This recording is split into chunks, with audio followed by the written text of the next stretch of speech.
আপনার আমন্ত্রণ অগ্রাহ্য করলে সেটা বড় অপরাধ হতো কুমার বাহাদুর। আচ্ছা, এই জঙ্গল কি আপনার জমিদারির অংশ?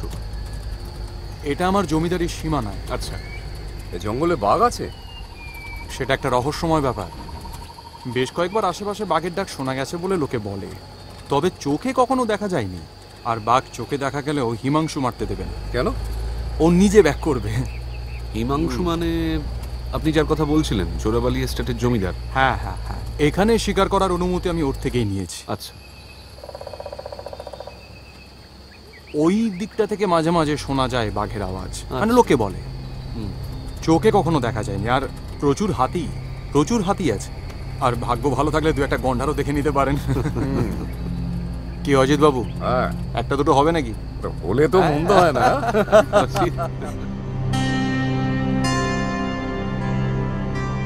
আচ্ছা কুমার বাহাদুর, আপনি তো বললেন এই স্টেটের নাম চোরাবালি।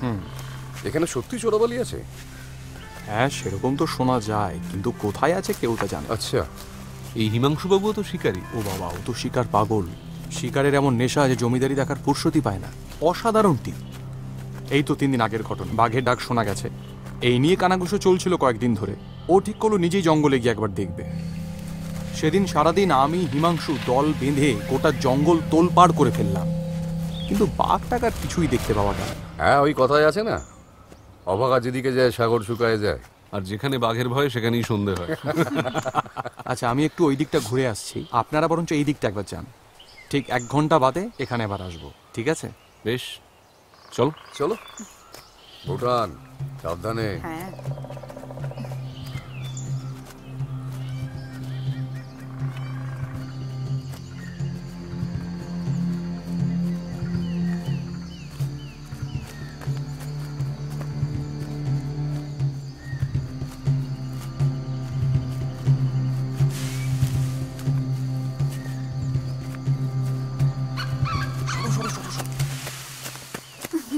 বাহ,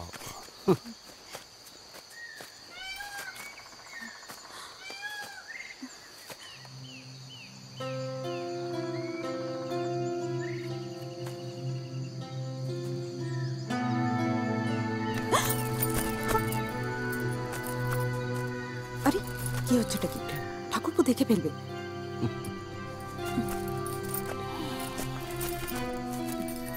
তোর ঠাকুরপো এখন বন মোরগ খুঁজতে ব্যস্ত, বুঝেছ? বুঝেছি। বাজাইব বিনা আকাশ ভরিয়া, প্রমোদের গান হরষে গাহি।